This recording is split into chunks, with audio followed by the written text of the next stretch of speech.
आइए सुनते हैं देव के म्यूजिक स्टोरी में किसने किया सीता माता जी के साथ छल।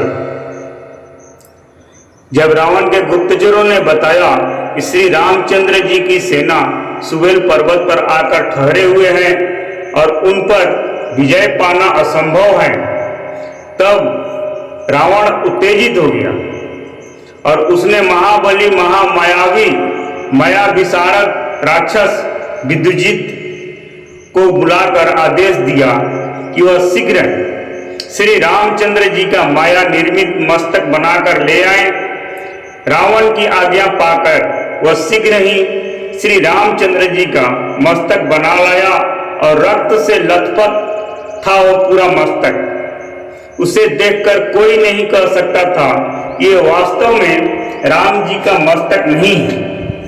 उस मस्तक को बाण की नोक पर रखकर वह अशोक वाटिका में ले जाकर सीता माता को दिखाया और सीता माता से बोला, हे सीते, तूने राम की शक्ति पर अपार विश्वास करके मेरा कहना नहीं माना।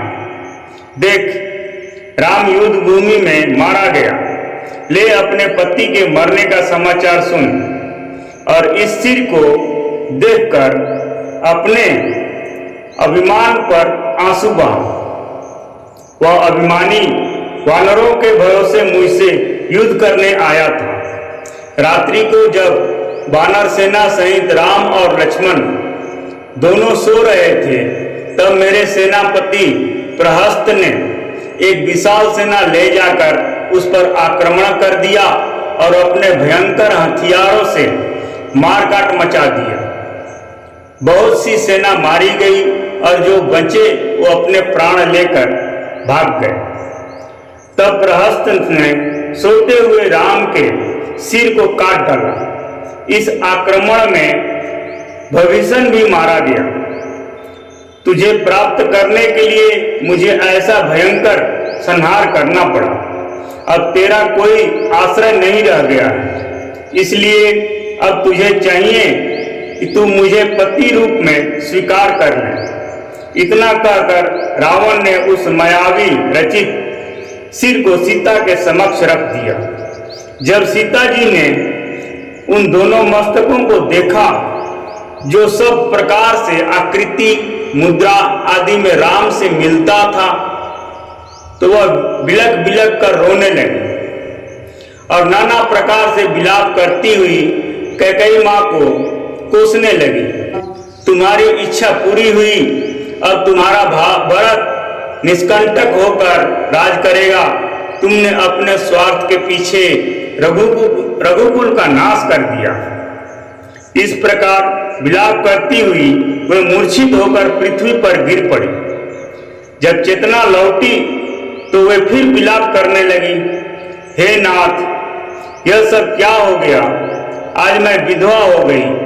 आज मुझे यहाँ किसके भरोसे पर छोड़ गए? मुझसे ऐसा क्या अपराध हो गया है कि मैं रो रो कर मर रही हूँ और आप चुपचाप देख रहे हैं। मुझसे संतावना का शब्द भी नहीं कह रहे। ऐसे निर्मोही तो आप कभी नहीं थे। वन चलते समय आपने वचन दिया था कि तेरा साथ कभी नहीं छोड़ूंगा, परंतु आज आप मुझे अकेला छोड़कर चल दिए। आपकी प्रतीक्षा में आंखें बिछाए कौशल्या माता जब ये समाचार सुनेगी तो उनकी क्या दशा होगी? कौन उनके आंसू पोंछेगा? हाँ, आज मैं ही आप दोनों की मृत्यु का कारण बन गई। हे नीच रावण, तूने दोनों भाइयों का हत्या तो करा ही दिया, अब मेरा भी शीश इसी क्षण काट कर अपने कृपाल के प्रयास बुझा ले। मेरे पति स्वर्ग में मेरी प्रतीक्षा कर रहे हैं। अब मैं इस संसार में एक क्षण भी रहना नहीं चाहती। उठा तलवार, कर अपना काम। जब सीता इस प्रकार विलाप कर रही थी, तभी एक राक्षस ने आकर रावण को सूचना दी कि मंत्री प्रहस्त अत्यंत आवश्यक कार्य से इसी समय आपके दर्शन करना चाहते हैं।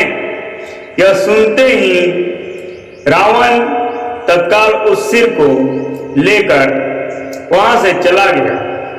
उस समय तक सीता पुनः मूर्छित हो चुकी थी। विभीषण की स्त्री इस घटना की सूचना पाकर अशोक वाटिका में आई। वह सीता की मूर्छा दूर करके उन्हें समझाने लगी, रावण ने तुमसे जो कुछ कहा है वह झूठ है। राम न तो मारे गए हैं और न ये दुष्ट उन्हें मार ही सकता है। ये सिर तो सिर्फ मायावी है, माया से बनाया गया है।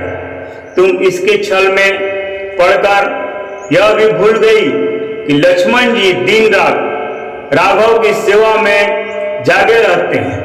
वे तो रात को कभी नहीं सोते, फिर सोते में उनके सिर कैसे काटे जा सकते हैं? तनिक कान लगा करके सुनो। रण की तैयारी करती हुई राक्षस सेना की गर्जना की ध्वनि स्पष्ट सुनाई दे रही है।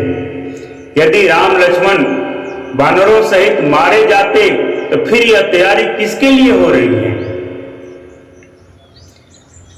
यह तर्कयुक्त वचन सुनकर सीता माता इस बात पर विचार करने लगी। जय श्री राम। दोस्तों, यह कहानी आप लोगों को कैसी लगी कमेंट में अवश्य लिखिएगा।